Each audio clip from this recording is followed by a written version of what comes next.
Students, இப்போ நாம் next என்ன டாபிக் பார்க்க போகிறோம் அப்படின்னா probability distributions chapter 7. Probability first பற்றி ஏற்கனவே நீங்கள் பார்த்துருக்கீங்க. நம்ம இப்போ என்ன டாபிக் பார்க்க போகிறோம் அப்படின்னா பெர்னோலிஸ், பாய்சான் அண்ட் நார்மல் டிஸ்ட்ரிபியூஷன்ஸ்லாம் என்னன்னு சொல்லி பார்க்க போகிறோம். And mean and variance of binomial and Poisson distributions என்னன்னு சொல்லி பார்க்க போகிறோம். ஓகே, பைனாமியலுக்கும் பாய்சான் டிஸ்ட்ரிபியூஷனுக்கும் மீன் வேரியன்ஸ்னால் இப்படி கண்டுபிடிப்பேன். அதே மாதிரி binomial distribution, Poisson and normal டிஸ்ட்ரிபியூஷனுக்கெல்லாம் டென்சிட்டி ஃபங்க்ஷன் எப்படி பார்ப்பீங்க. அதே மாதிரி properties of normal probability curves என்னன்னு சொல்லி பார்க்க போகிறேன்.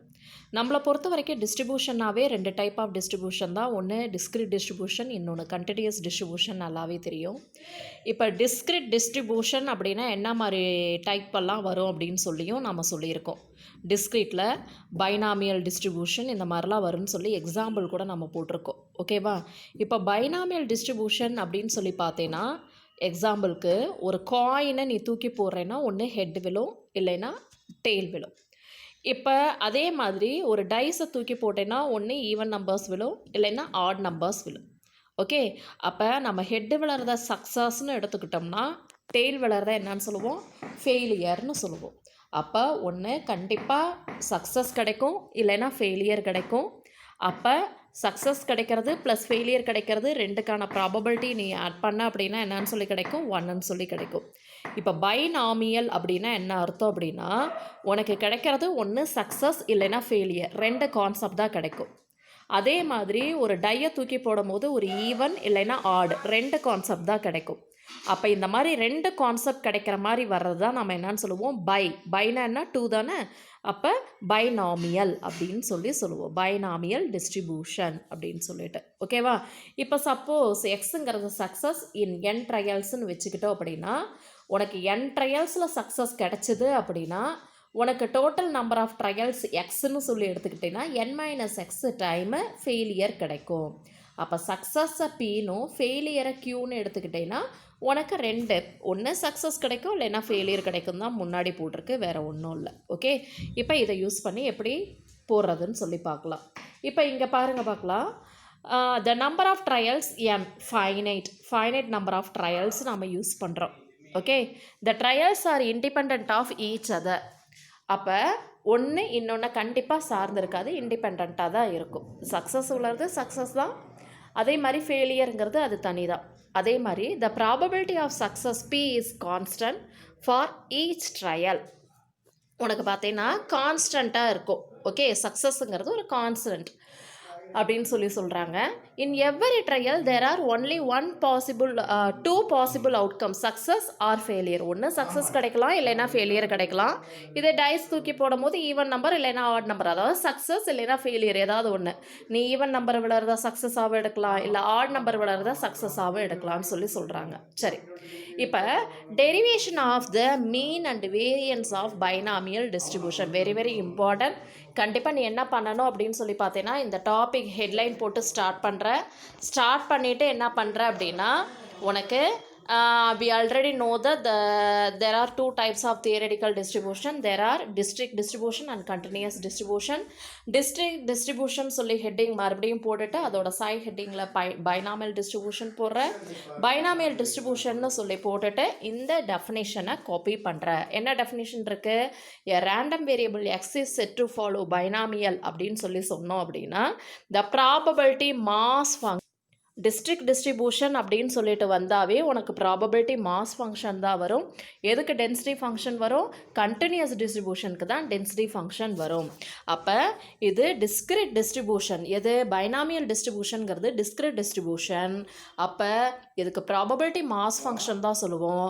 அப்போ P of x equal to NCX P power x Q power n minus x. Here x value is 0, 1, 2, 3 etc. n.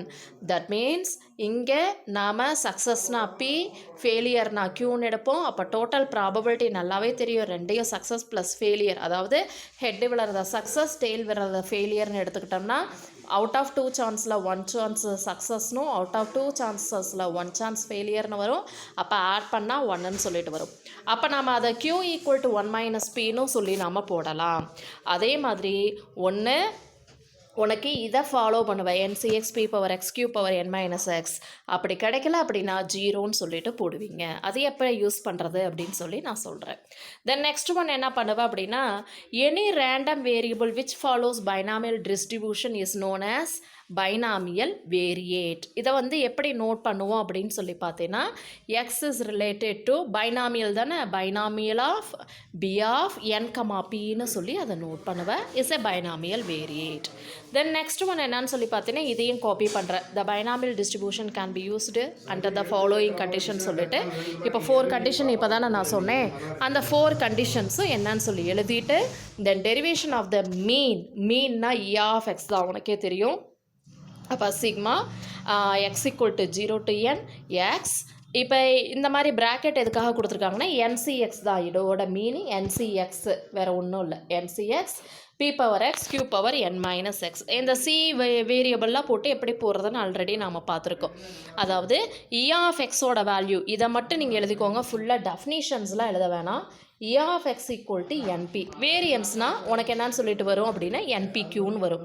அப்போ the mean and variance of binomial distribution சொல்லி போட்டு E of X equal to N P and variance of எக்ஸுக்கு உனக்கு already formula தெரியும். E of X square minus E of X whole ஸ்கொயர்னு சொல்லிட்டு அப்போ இ of X square என்னன்னு சொல்லிட்டு நீங்கள் கண்டுபிடிப்பீங்க. அதெல்லாம் நமக்கு கான்செப்ட் இப்போ வேணாம். என்னன்னு மட்டும் எழுதுற அப்படின்னா here mean and variance of the binomial distribution is NP அதாவது மீன்னா என்னன்னு சொல்லிட்டு வரும் அப்படின்னா பைனாமியல் டிஸ்ட்ரிபியூஷனுக்கு NP, வேரியன்ஸ்னால் NPQ. இந்த ஃபார்முலாவை மட்டும் ஞாபகம் வச்சுக்கோ. ஓகேவா? உள்ள ஒர்க் அவுட் பண்ணுறதெல்லாம் என்னன்னு சொல்லிட்டு நீங்களே பாருங்கள், பார்த்து அண்டர்ஸ்டாண்ட் பண்ணி போடு.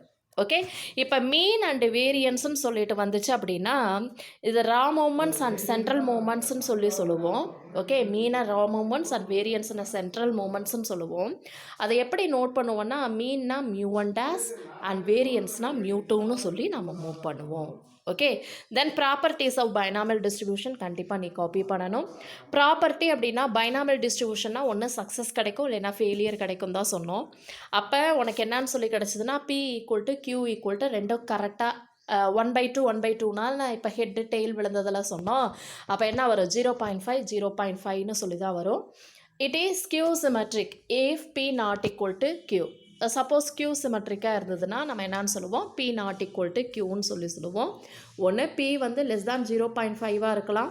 அதாவது பாசிட்டிவ்லி ஸ்கியூடுனா P லெஸ் தேன் 0.5, நெகட்டிவ்லி ஸ்கியூடுனா P வந்து கிரேட்டர் தேன் 0.5. அதுக்கு என்ன சொல்லலாம் அப்படின்னா இப்போ உனக்கு வந்து பார்த்தீங்கன்னா ஒரு நம்பர்ஸ் டைஸை தூக்கி போடுறோம் அப்படின்னா உனக்கு என்னெல்லாம் கிடைக்கும் 1 2 3 4 5 6 கிடைக்கும். இதில் ப்ரைம் நம்பர் கிடைக்கிறத நாம் வந்து சக்ஸஸ்ன்னு சொல்லி எடுத்துக்கிட்டோம் அப்படின்னா ப்ரைம் நம்பர்ஸ் எத்தனை இருக்குது பாருங்கள் 2, அப்புறம் 3 சொல்லலாம், 5 சொல்லலாம். சரி, அப்போ வேறு எதுவும் சொல்ல முடியாது இல்லையா, ஈக்குவலாக தான் கிடைக்குது. So no problem. அப்போ என்ன சொல்லலாம் அப்படின்னா வேறு ஏதாவது எடுத்துக்கலாம். 2ம் 3யும் கிடைக்கிறதா சக்ஸஸ், மற்றதெல்லாம் ஃபெயிலியர்னு சொல்லிடுறாங்க. 2 3 கிடைச்சா மட்டும்தான், இல்லைன்னா இதை சொல்லலாம் ஒன்லி ஈவன் ப்ரைம் கிடைச்சா மட்டும்தான் சக்ஸஸ், இல்லைன்னா ஃபெயிலியர்னு சொல்கிறாங்கன்னு வச்சுக்கோ. ஒரு டையை தூக்கி போடுற ஈவன் ப்ரைம் கிடைச்சா மட்டும்தான் சக்ஸஸ். அப்போ உனக்கு என்னன்னு சொல்லுவேன்னா சக்ஸஸ் கிடைக்கிறதுக்கு உனக்கு டோட்டலாக 6 சான்ஸில் ஈவன் ப்ரைம் கிடைக்கிறதுக்கு எத்தனை சான்ஸ் இருக்குது? Only 1 chance. ஸோ இப்போ இதை என்னன்னு சொல்லுவோன்னா ஸ்கியூ சிமெட்ரிக்னு சொல்லுவோம். ஓகேவா? இப்போ வந்துட்டு 1/6ங்கிறது கண்டிப்பாக லெஸ் தேன் 0.5 தான். ஓகேவா? அப்போ இட் இஸ் பாசிட்டிவ்லி ஸ்கியூடு. அப்போ இது பாசிட்டிவ்லி ஸ்கியூடுன்னு சொல்லுவோம். சப்போஸ் உனக்கு ஈவன் ப்ரைம் கிடைக்காம இருக்கிறத நம்ம சக்ஸஸ்ன்னு சொல்லி எடுத்துக்கிட்டோன்னா ஈவன் ப்ரைம் கிடைக்காம இருக்கிறத சக்ஸஸ்ன்னு இந்த டைம் சப்போஸ் நான் எடுத்துக்கிறேன் அப்படின்னா உனக்கு அவுட் ஆஃப் 6ல் எத்தனை சான்ஸ் இருக்கும்? 5 சான்ஸ் இருக்கும். ஸோ கண்டிப்பாக இது 0.5 வரைக்கும் தான், 5ஐ விட பெருசாக இருக்கும். அப்போ இதை என்னன்னு சொல்லுவோம்? நெகட்டிவ்லி ஸ்கியூடுன்னு சொல்லுவோம்.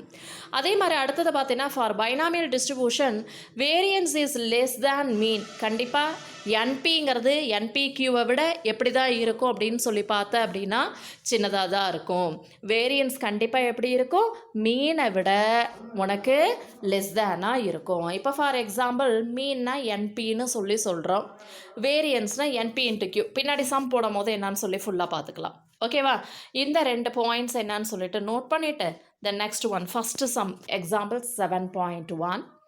A and B play a game in which their chance of winning are in the ratio 3:2. A வந்து 3 டைம் சக்ஸஸ் ஆகுறானா, B வந்து 2 டைம்ஸ் ஆகிறான். ஓகே, அப்போ டோட்டலாக எத்தனை டைம் விளையாடி இருப்பாங்க? 3 + 2 5 டைம் விளையாடி இருக்காங்க. 5 டைமில் A 3 டைம் வந்து சக்ஸஸ் ஆகிறான், B 2 டைம் சக்ஸஸ் ஆகிறான்னு அர்த்தம். அப்போ total number of chances 5 chances, 5 ட்ரையல்ஸில் 3 டைம்ஸ் ஏவும் பிங்கிறவன் 2 டைம்ஸும் சக்ஸஸ் ஆகிறான். அப்போ find a chance of winning at least 3 games out of 5 games played. அப்போ என்ன பண்ணோன்னா, ஏ வந்து எத்தனை சான்ஸ் இருக்குது அப்படின்னு சொல்லி கேட்குறாங்க. ஓகே, அப்போ பிங்கிறது ப்ராபபிலிட்டி தட் ஏ வின்ஸ் கேம்னா, உனக்கு அவுட் ஆஃப் 5 சான்ஸில் பி வந்து எத்தனை டைம் சக்ஸஸ் ஆகிறான் அப்படின்னு சொல்லி பார்த்தேன்னா, அதாவது சக்ஸஸ் ஆகிறதுக்கு 3/5. அப்போ ஃபெயிலியர் ஆகிறான்னா எத்தனை டைம் அவன் ஃபெயில் ஆவான்? 2/5. அவுட் ஆஃப் 5ல் 2 டைம்ஸ் அவன் ஃபெயிலியர் ஆவான். கரெக்டாக? அப்போ பைனாமியல் டிஸ்ட்ரிபியூஷன் படி ஃபார்முலா என்னான்னு சொல்லிட்டு ஃபஸ்ட்டு எழுதுகிற. ஃபார்முலா என்னான்னு சொல்லி எழுதுகிற அப்படின்னா, என்ன ஃபார்முலா இப்போ தானே பார்த்தோம்?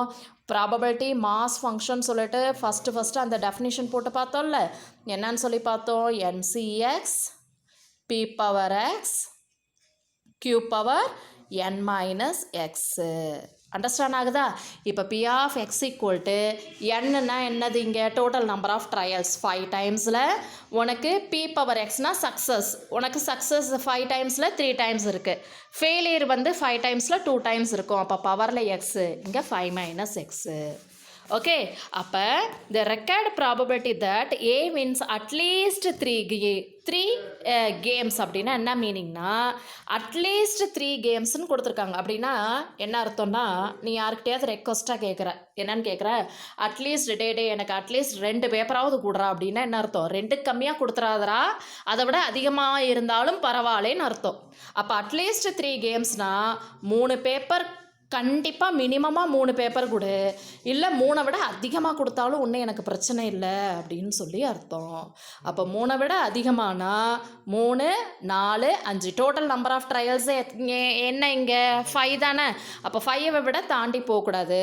அப்போ 3 இல்லை 3 விட அதிகமாக கொடு அட்லீஸ்ட் அப்படின்னா அப்படி அர்த்தம். அப்போ P ஆஃப் X = 3ன்னு சொல்லிட்டு இப்போ நம்ம கண்டுபிடிச்சோம் இல்லையா, இதில் போய் எக்ஸுக்கு பதிலாக நீங்கள் அப்ளை பண்ணுறீங்க. என்னன்னு சொல்லிட்டு அப்ளை பண்ணுற? ஃபஸ்ட்டு X = 3னா இங்கே வந்து எக்ஸுக்கு பதிலாக 3, இங்கே 5 - Xனா என்னன்னு சொல்லிட்டு வரும்? இங்கே 2. தென் X = 4னா இங்கே 4 அப்ளை பண்ணுவேன் இந்த ஃபார்முலாவில். அப்போ 4, அதாவது P ஆஃப் X = 4ன்னு சொல்லிட்டு இதில் அப்ளை பண்ணுறேன். அப்போ இங்கே எக்ஸுக்கு பதிலாக இங்கே 4, அப்போ இங்கே 4ன்னு வரும், இங்கே 5 - 4னா 1ன்னு சொல்லி கிடைக்கும். தென் எக்ஸுக்கு பதிலாக 5 இப்போ அப்ளை பண்ணுறேன் இதில். அப்போ எக்ஸ் இருக்கிற இடத்துல எல்லாம் 5ன்னு சொல்லி போடணும். அப்போ இங்கே 5 5 - 0ன்னு சொல்லிட்டு வரும். அப்போ இது 5C5, இங்கே என்னன்னு சொல்லிட்டு வரும்? 4 அப்ளை பண்ணும் போது 5C4, இங்கே 5C3ன்னு சொல்லிட்டு உனக்கு வரும். அப்போ அடுத்த ஸ்டெப் என்னன்னு சொல்லிட்டு நீ தான் போடணும்.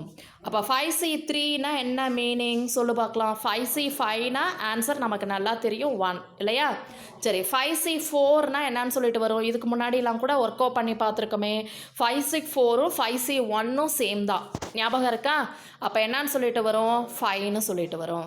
5C3னா என்ன அர்த்தம்? 5C3யும் 5C2வும் ஒன்று தான், இல்லைன்னா என்னன்னு சொல்லி போட்டுக்கிற? 5 × 4 × 3 / 1 × 2 × 3ன்னு சொல்லி போடு. 5C3னா இதுதான்.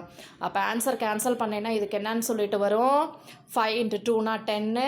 கால்குலேட்டர் அழகாக கையில் இருக்கும். ஒர்க் அவுட் பண்ணி என்ன ஆன்சர்னு நீ தான் கொண்டுட்டு வரணும். சரியா? கொண்டுட்டு வரலாம் இல்லையா? நான் ஏற்கனவே சொல்லியிருக்கேன், இந்த மாதிரி C இருந்துச்சு அப்படின்னா 5C1னா என்ன அர்த்தம்? 5ன்னு சொல்லியிருக்கேன்.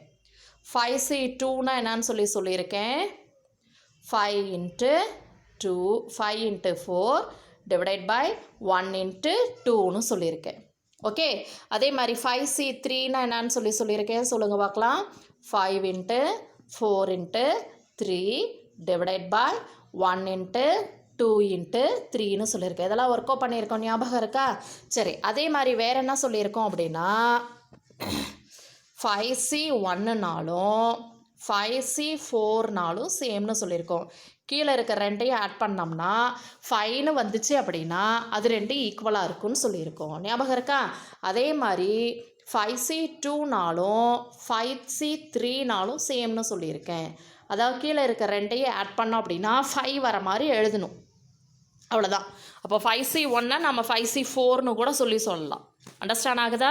அப்போ அப்படி தெரியல அப்படின்னா ஃபுல்லாக இது நீ எழுதணும். என்னன்னு சொல்லிட்டு 5 × 4 × 3 × 2 டிவைடட் பை 1 × 2 × 3 × 4ன்னு சொல்லி போட்டு இதெல்லாம் கேன்சல் பண்ணினா கண்டிப்பாக என்ன தான் வரும்? 5C1க்கு ஈக்குவலாக தான் கிடைக்கும். 5C4 எதுக்கு ஈக்குவல்னு சொன்னேன்? 5C1க்கு. 5C1 என்ன மீனிங்? 5. அப்போ இதுக்கு ஆன்சர் என்ன தான் கிடச்சிருக்கு? 5. இவ்வளோ கஷ்டப்பட்டு இப்படி போடுறதுக்கு 5C4னா 5C1னா நமக்கு தெரியும் ஆன்சர் 5ன்னு சொல்லி கூட நீ போட்டுக்கலாம். அண்டர்ஸ்டாண்ட் ஆகுதா? Then example 7.2. 7.2ல் என்ன கொடுத்துருக்கு? A fair coin is tossed 6 times. 6 times fair coins காயினை தூக்கி போடுறாங்க. ஒரு காயினை தூக்கி போடுறாங்க. அப்போ find the probability that exactly 2 heads occurs. அப்போ என்ன பண்ணுறாங்க அப்படின்னா ஒரு 2 heads வர்றதுக்கு என்ன வருது அப்படின்னு சொல்லி தான் கேட்குறாங்க. ஓகே, அப்போ ஒரு காயினை தூக்கி போடுறாங்க. அப்போ சக்ஸஸ் ஒரு ஹெட்டு கிடைக்கிறதுக்கு அவுட் ஆஃப் 2 சான்ஸில் 1 இருக்குது. ஃபெயிலியர் கிடைக்கிறதுக்கு அவுட் ஆஃப் 2 சான்ஸில் 1. சக்ஸஸ்னா P, ஃபெயிலியர்னா Q. சரி, எக்ஸாக்ட்லி 2 coins அக்வயர் அப்படின்னா முதல்ல பைனாமியல் டிஸ்ட்ரிபியூஷனுக்கு ப்ராபபிலிட்டி மாஸ் ஃபங்க்ஷனுக்கான ஃபார்முலாவை எழுதுங்க. என்னது? P of x equal to x equal to NCX P power x Q power n minus xன்னு எழுதிக்கோ. NCX தான் எப்படி எழுதியிருக்காங்க அப்படின்னா உனக்கு இப்படி எழுதியிருப்பாங்க NCXன்னு. இப்படி எழுதினாலும் எழுதலாம், இல்லை நாம் இந்த மாதிரி நோட்டேஷன்லேயே எழுதிடலாம். இப்போ P of x equal to இந்த எக்ஸுக்கு பதிலாக 2 அப்ளை பண்ணோம்னா அப்போ என்ன வரும்? P of x equal to 2 equal to NCX. NCXங்கும் போது NC2 Pக்கு பதிலாக 1/2 ஹோல் பவர் 2, எக்ஸுக்கு பதிலாக 2 தானே, அதே மாதிரி எகெயின் 1/2 ஹோல் பவர் என்னன்னு சொல்லிட்டு வரும்? எகெயின் n-2ன்னு சொல்லிட்டு வரும். இப்போ உனக்கு 2 ஹெட்டு விழுது அப்படின்னு சொல்லிட்டு சொல்கிறாங்க. எக்ஸாக்ட்லி 2 heads அக்கயர் ஆகும் அப்படின்னு சொல்லி சொல்கிறாங்க. அப்போ 2 head அக்கயர் ஆகணும் அப்படின்னா இப்போ nக்கு பதிலாக 6ன்னு போகணும். ஏன்னா a fair coin is tossed 6 timesன்னு சொல்லிட்டாங்க. அப்போ NCXனா 6CXன்னு சொல்லி போடுறேன். 6CX நம்ம இந்த மாதிரி மேட்ரிக்ஸ் இல்லை, இது அந்த மாதிரி நோட் பண்ணியிருக்காங்க. ப்ராக்கெட்டில் 6ங்கிறத மேலேனும் கீழே எக்ஸ்ன்னு போட்டுக்கிறாங்க. நீ NCXனே போட்டுக்கோ. 6CX அதுக்கப்புறம் 2Xக்கு பதிலாக அப்ளை பண்ணால் 6C2. அப்போ 6C2னா இந்த டேர்ம் வேறு ஒன்றும் இல்லை, என்னன்னு சொல்லி தான் சொன்னேன். 6C2. 6C2வை எப்படி எழுதலாம்? 6 × 5 டிவைடட் பை 1 × 2ன்னு சொல்லி போடலாம். அப்போ கேன்சல் பண்ணுறேன். என்னன்னு சொல்லிட்டு வரும்? 3 times 3 × 5 are 15 வந்துருச்சா? 2வை ஸ்கொயர் பண்ணால் இங்கே என்ன வரும்? 4 கிடைக்கும். இங்கே உனக்கு 2 power 4ன்னு இருக்கா? 2 power 4னா என்னன்னு சொல்லி கிடைக்கும்? 16. அப்போ 16 × 4னா கீழே என்ன வரும்? 64. அப்போ 15/64ன்னு ஆன்சர் வரும். அண்டர்ஸ்டாண்ட் ஆகுதா? சரி, அடுத்தது some. Example 7.3. Verify the following statement. The mean of binomial distribution is 12 and the standard deviation is 4ன்னு கொடுத்துருக்கு. நம்மளை பொறுத்த வரைக்கும் ஃபார்முலா படி என்ன தெரியும்னா, மீன்னா உனக்கு என்னன்னு சொல்லி தெரியும். ஃபார்முலா படி பைனாமியல் டிஸ்ட்ரிபியூஷன்னா NP, வேரியன்ஸ்னா NPQன்னு நல்லாவே தெரியும். ஸ்டாண்டர்ட் டிவியேஷன்னா நம்ம என்னன்னு சொல்லி சொல்லுவோம்? ரூட் ஆஃப் வேரியன்ஸ்ன்னு சொல்லி சொல்லுவோம். Root of variance. அப்போ வேரியன்ஸ்னா NPQனா உனக்கு ஸ்டாண்டர்ட் டிவியேஷனா என்ன வரும்? ரூட் ஆஃப் NPQன்னு சொல்லி ஃபார்முலா வரும். அண்டர்ஸ்டாண்ட் ஆகுதா? அப்போ மீன் வந்து உனக்கு என்னன்னு சொல்லிட்டாங்க அப்படின்னா 12. அப்போ NPயோட வேல்யூ 12. ஸ்டாண்டர்ட் டிவியேஷன்னா 4னா ரூட் NPQ ஈக்குவல் டு 4. அப்போ NPQன்னு என்னன்னு சொல்லிட்டு வரும்? ரெண்டு பக்கமும் நீ அந்த ரூட் எடுக்கணும்னா ஸ்கொயர் பண்ணோம். அப்போ NPQ ஈக்குவல் டு 16ன்னு சொல்லிட்டு வரும். கரெக்டாக? அப்போ 16 NPQ வருது. அப்போ நாம் மீனையும் ஸ்டாண்டர்ட் டிவியேஷன், அதாவது ஃபஸ்ட்டு கிவன் இருக்கு இல்லையா, இது வந்து என்னன்னு பார்த்தீங்கன்னா NP, இது NPQ. அப்போ இது ரெண்டையும் டிவைட் பண்ணுற அப்படின்னா உனக்கு என்ன ஆகும்? NP மட்டும் கேன்சல் ஆகி 1/Qவோட வேல்யூ கிடைக்கும். அப்போ NPயோட வேல்யூ 12, NPQனா 16, கேன்சல் பண்ணுறோம் அப்படின்னா உனக்கு என்னன்னு சொல்லிட்டு வரும் 3 எதால் கேன்சல் பண்ணலாம் ஃபஸ்ட்டு 2ஆல் 4ஆல் கேன்சல் பண்ணு அப்போ மேலே 3 times 3 4s are 12 and 4 4s are 16 அப்போ 3/4ன்னு எதோட வேல்யூ 1/Qவோட வேல்யூ 1/Qவோட வேல்யூ உனக்கு என்னன்னு சொல்லிட்டு வருது 3/4 அப்படின்னு வந்துச்சுன்னா Qவோட வேல்யூ அதோட ரெசிப்ரோக்கல் 4/3 வரும். ஆனால் சக்ஸஸ் வந்து உனக்கு எப்படி கிடச்சிருக்கு ஆக்சுவலி Qனா என்னது ஃபெயிலியர் அந்த 4/3ங்கிறத கண்டிப்பாக கேன்சல் பண்ணால் 1 பாயிண்ட் சம்திங்கில் தான் ஆன்சர் வரும். மேலே இருக்கிறது கண்டிப்பாக கீழே இருக்கிறத விட சின்ன நம்பராக தான் இருக்கணும். ஆனால் பெருசாக இருக்குது அப்போ இதோட ஆன்சர் கிரேட்டர் தேன் 1 இருக்கும். அப்போ P+Q அப்படிங்கிறதும் கிரேட்டர் தேன் 1 தான் இருக்கும். அப்போ P+Q cannot be greater than யூனிட்டியாக நமக்கு சக்ஸஸையும் ஃபெயிலியரையும் ஆட் பண்ணோம்னா கண்டிப்பாக 1 தான் வரணும். ஆனால் ஃபெயிலியருக்கே 1 விட அதிகமாக வந்துருச்சு. அப்போ சக்ஸஸோடு ஆட் பண்ணும் போது நமக்கு ஆன்சர் கிடைக்காது. அப்போ கிவன் ஸ்டேட்மெண்ட்டே ராங்னு சொல்லிடுற. Okay then next sum example 7.4 என்ன கொடுத்துருக்குன்னா the probability that a student get the degree is 0.4. okay then determine the probability that out of 5 students 1 will be graduate, at least 1 will be graduate. ஒரே ஒருத்தர் வந்து graduate ஆகிறதுக்கு என்ன probability at least 1ன்னா 1 இல்லை அதை விட அதிகமாக கூட இருக்கலான்னு அர்த்தம். அப்போ உனக்கு டிகிரி கிடைக்கிறதுக்கு உனக்கு என்ன ப்ராபபிலிட்டி சொல்லிட்டாங்க அப்படின்னா 0.4. அப்போ அதுதான் சக்ஸஸ். அப்போ ஃபெயிலியர் அப்படிங்கும்போது Qன்னு சொல்லுவேன். Qனா 1 - Pன்னு இப்போ தான் நம்ம பார்த்தோம். அப்போ 1 - 0.4னா Qவோட வேல்யூ 0.6. சரி ஒரே ஒருத்தர் வந்து கிராஜுவேட் ஆகணும் அப்படின்னா என்ன அர்த்தம் கரெக்டாக x = 1ன்னு சொல்லி அப்ளை பண்ணுறேன். அப்போ x = P of x = 1ன்னு சொன்னேன் அப்படின்னா உனக்கு ஃபஸ்ட்டு ஃபார்முலாவை சைடில் எழுதிக்கோ. P of x = small x. Okay என்ன formula NCX P⁻x Q⁻n-x. Okay அப்போ ஒரே ஒருத்தங்கும் போது எக்ஸுக்கு பதிலாக 1ன்னு சொல்லி அப்ளை பண்ணுறேன். இங்கே சக்ஸஸ் ஆகணும்னா 0.4 தான் ப்ராபபிலிட்டி, ஃபெயிலியர் ஆகணும்னா 0.6. இது ரெண்டையும் ஆட் பண்ணால் 1 வந்துடும். ஓகே அப்போ 5ன்னு சொல்லி கொடுத்துருக்கேன். ஏன்னா சம்மில் உனக்கு என்னன்னு சொல்லி கொடுத்துருக்கு அப்படின்னா அவுட் ஆஃப் 5 ஸ்டூடெண்ட்ஸில் தான் நம்ம என்னன்னு சொல்லி கண்டுபிடிக்கணும். அவுட் ஆஃப் 5 ஸ்டூடெண்ட்ஸில் determine the probability that out of 5 students, that mean total number of students n, அதில் ஒரே ஒருத்தன் கிராஜுவேட் ஆகிறதுக்கு என்ன அட்லீஸ்ட் 1ன்னா 1 இல்லை 1 விட அதிகமாக அப்படின்னு அர்த்தம். அப்போ P of x = 1ங்கும் போது NCXனா nக்கு பதிலாக 5ன்னு சொல்லி அப்ளை பண்ணுறேன். அப்போ 5ன்னு சொல்லி அப்ளை பண்ணுறேன் அப்படின்னா 5 NCXங்கும் போது 5C1 0.4 இங்கே 0.6 பவரில் இங்கே எக்ஸ்ன்னு வரும். எக்ஸுக்கு பதிலாக 1 இங்கே 5 - 4ன்னு ஆக்சுவலி n-xன்னு வந்திருக்கும். இப்போ 5 - 1ஓட வேல்யூ 4ன்னு சொல்லிவிட்டு அங்கே போடுவீங்க. ஓகே அப்போ 0.6 ஹோல் பவர் 4 எல்லாம் மல்டிப்ளை பண்ணி கால்குலேட்டர் கையிலே இருக்கும். 0.6 ஹோல் பவர் 4னா 4 டைம்ஸ் மல்டிப்ளை பண்ணு. 5C1னா 5 தான். கால்குலேட்டரில் மல்டிப்ளை பண்ணி இந்த ஆன்சர் வருதான்னு சொல்லி பாரு. சரி நெக்ஸ்ட்டு சம்ம செகண்ட் சம் என்ன கொடுத்துருக்காங்க அட்லீஸ்ட் 1 ஸ்டூடெண்ட்ஸ். அட்லீஸ்ட் 1ன்னா என்ன அர்த்தம் 1 இல்லை 1 விட அதிகமாக.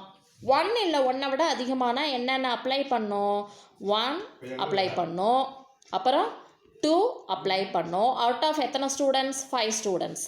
அதே மாதிரி 3 அப்ளை பண்ணோம், அப்புறம் என்ன பண்ணோம் 4 போடணும், அதுக்கப்புறம் என்ன போடணும் 5ம் போடணும்.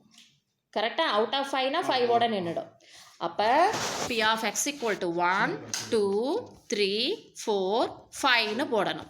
கரெக்டாக அப்போ என்ன அர்த்தம் அப்படின்னா எல்லா ஸ்டூடெண்ட்ஸும் சக்ஸஸ் ஆகிறதுக்கு தான் என்ன ப்ராபபிலிட்டின்னு சொல்கிறாங்க. அப்போ நீ வந்து டோட்டல் ப்ராபபிலிட்டி 1ன்னு சொல்லி தெரியும். கரெக்டாக அப்போ டோட்டல் ப்ராபபிலிட்டியில் இருந்து ஓகே டோட்டல் ப்ராபபிலிட்டியில் இருந்து நீ என்ன பண்ணுவ எல்லா ஸ்டூடெண்ட்ஸும் சக்ஸஸ் ஆகிறத சக்ஸஸ்ன்னு எடுத்துக்கிட்டேன்னா யாருமே சக்ஸஸ் ஆகாததை என்னன்னு சொல்லுவேன் ஃபெயிலியர்னு சொல்லி எடுத்துக்குவேன். கரெக்டாக அப்போ இது ஃபுல்லாக பாக்ஸில் இருக்கிறத ஃபுல்லாக சக்ஸஸ், இது ஃபெயிலியர் அப்படின்னா நீ என்ன பண்ணலாம் இதை ரெண்டையும் ஆட் பண்ணோம் அப்படின்னா நமக்கு என்ன கிடைக்கும் 1 கிடைக்குமா. அப்போ இதோட ஆன்சர் கண்டுபிடிக்கிறதுக்கு என்ன பண்ணலாம் 1 மைனஸ் ஒருத்தனமே சக்ஸஸ் ஆகாமல் இருக்கிறதுக்கு ப்ராபபிலிட்டி ஈஸியாக போட்டுடலாம். இதுனா நீ எல்லாம் கண்டுபிடிச்சி போடணும். P of X equal to 1, X equal to 2, X equal to 3, X equal to 4, X equal to 5 வரைக்கும் போடுறதுக்கு நீ 1 minus P of X equal to 0ன்னு போட்டேன்னா இன்னும் ஈஸி. ஓகே, இதுக்கு என்ன ஃபார்முலா அப்படின்னு சொல்லி பார்த்தேன்னா இன்னும் புரிகிற மாதிரி சொல்லணும் அப்படின்னா அட்லீஸ்ட் 1 ஸ்டூடெண்ட்ஸ்னால் P of X greater than or equal to 1ன்னு அர்த்தம். இதுக்கு பதிலாக நம்ம ஃபார்முலா என்னன்னு சொல்லி எழுதலாம். 1 minus P of X equal to 0 அப்படின்னு சொல்லி நீ போடலாம். இந்த ஃபார்முலாவை எழுதிக்கோ. ஓகேவா? 1 விட அதிகமாக இருக்கிறத போடலாம். இல்லை 1 விட கம்மி என்ன இருக்கும்? 0. அதை 1ஓட மைனஸ் பண்ணி எழுதலாம். இது P of X equal to 5னா நீ என்னான்னு சொல்லி போடலாம். டோட்டல் ப்ராபபிலிட்டியில் இருந்து P of X less than or equal to 4ன்னு சொல்லி போடலாம். இதை அண்டர்ஸ்டாண்ட் பண்ணிக்கோ. ஃபஸ்ட்டு 4 ப்ராபபிலிட்டி ஆட் பண்ணி 1ல் இருந்து மைனஸ் பண்ணாலும் சேம் தானே வரும், அவ்வளவுதான். ஓகேவா? அப்போ நீ இதை எப்படி எழுதலாம் அப்படின்னா 1 minus P of X equal to 0. இப்போ நான் எழுதுனதை கண்டிப்பாக எழுதணும். என்னன்னு சொல்லி P of X greater than or equal to 1. At least 1 ஸ்டூடெண்ட்ஸ்னால் இதுதான் மீனிங். ஈக்குவல் டு என்னன்னு சொல்லி எழுதலாம். 1 minus P of X equal to 0 அப்படின்னு சொல்லி எழுதலாம். அப்போ N C 0, N C X, P power X, Q power N minus X. எக்ஸுக்கு பதிலாக நீ என்னன்னு சொல்லி போடுற? 0ன்னு சொல்லி போடுற. என்க்கு பதிலாக 5ன்னு சொல்லி போடுற. அப்போ 5c 0, 0.4 whole power anything power 0 1, 0.6 whole power 5னா 5 டைம்ஸ் கால்குலேட்டரில் மல்டிப்ளை பண்ணுற. 5c 0னா ஆன்சர் என்னன்னு சொல்லி பார்த்தேன்னா 1. 5c 0னா ஆன்சர் என்ன? 1. ஓகே, ஸோ இதுக்கு மட்டும் நீ கண்டுபிடிச்சினா போதும். 5 டைம்ஸ் மல்டிப்ளை பண்ணுற, மல்டிப்ளை பண்ணி ஆன்சர் போட்டு அதை 1ஓட மைனஸ் பண்ணி நீ என்ன ஆன்சர்னு கண்டுபிடிக்கிற. அண்டர்ஸ்டாண்ட் ஆகுதா? ரொம்ப ஈஸி தான். Okay, then example 7.5. In tossing of a 5 fair coin, find the chance of getting exactly 3 heads. உனக்கு 5 காயின்ஸை நீ போடும்போது உனக்கு எக்ஸாக்ட்லி 3 ஹெட்ஸ் கிடைக்கிறதுக்கு என்ன ப்ராபபிலிட்டி அப்படின்னு சொல்லி தான் கேட்குறாங்க. பார்த்துடலாமா? சரி, உனக்கு total number of chances n equal to என்னன்னு சொல்லிட்டு வருது? 5 காயின்ஸ் இல்லையா? 5 காயின்ஸ் தானே தூக்கி போடுறாங்க. அப்போ என்னுக்கு பதிலாக என்னன்னு சொல்லுவேன்? 5ன்னு சொல்லி போடுவேன். ஓகே, அப்போ உனக்கு என்ன கேட்குறாங்க சம்மில் அப்படின்னு சொல்லி பார்த்தேன்னா உனக்கு 5 காயின்ஸ் போடுறதில் உனக்கு எக்ஸாக்ட்லி 3 ஹெட்ஸ் கிடைக்கிறதுக்கு என்ன சக்ஸஸ் அப்படின்னு சொல்லி கேட்குறாங்க. ஒரே ஒரு காயின் போடும் போது உனக்கு ஹெட்டு கிடைக்கிறதுக்கு உனக்கு எத்தனை சான்சஸ் இருக்கும்? அவுட் ஆஃப் 2 சான்சஸில் ஒரு சான்ஸ் இருக்கும். அப்போ சக்ஸஸ்னாலும் 1/2 தான், ஃபெயிலியர்னாலும் ஒரு 1/2 தான் ஒரே ஒரு காயினில். உனக்கு டோட்டல் நம்பர் ஆஃப் காயின்ஸ் எவ்வளவு? 5. அப்போ P of X equal to X முதல்ல ஃபார்முலாவை எழுதிக்கிற. என்ன formula? N C X P power X Q power N minus எக்ஸ்னு ஃபார்முலாவை எழுதிக்கிற. அப்போ என்க்கு பதிலாக என்னன்னு சொல்லி போடுற? 5cx. அப்போ பிக்கு பதிலாக என்னன்னு சொல்லி போடுற? 1/2 whole power X, 1/2 whole power 5 minus X. Exactly 3 ஹெட்ஸ்னா நீ எக்ஸுக்கு பதிலாக இந்த எக்ஸில் என்னன்னு சொல்லி அப்ளை பண்ணோம்? 3ன்னு சொல்லி போடுவேன். இப்போ 5 மைனஸ் 3னா என்னன்னு சொல்லிட்டு வரும்? 2ன்னு சொல்லிட்டு வரும். இங்கே 3 ஆல்ரெடி இருக்குது. அப்போ 3 + 2னா 5. அப்போ 2 பவர் 5ன்னு சொல்லி போட்டோம்னா என்ன வருது? 32ன்னு சொல்லிட்டு கீழே ஆன்சர் வரும். 1/2 ஹோல் பவர் 5னா கீழே என்னன்னு சொல்லிட்டு வரும்? 32. 5c 3னா என்ன அர்த்தம்? 5 × 4 × 3 divided by 1 × 2 × 3. அப்போ 3 என்ன ஆகிடும்? கேன்சல். இதை கேன்சல் பண்ணோம்னா 2 டைம்ஸ். அப்போ 5 × 2னா 10ன்னு மேலே வரும். அப்போ நீ 2ஆல் டிவைட் பண்ணினா 5 டைம்ஸ், இது 16 டைம்ஸ். அப்போ 5/16 ஆன்சர். அண்டர்ஸ்டாண்ட் ஆகுதா? இது வரைக்கும் போடுங்க. நான் நெக்ஸ்ட் என்னன்னு சொல்லி சொல்கிறேன்.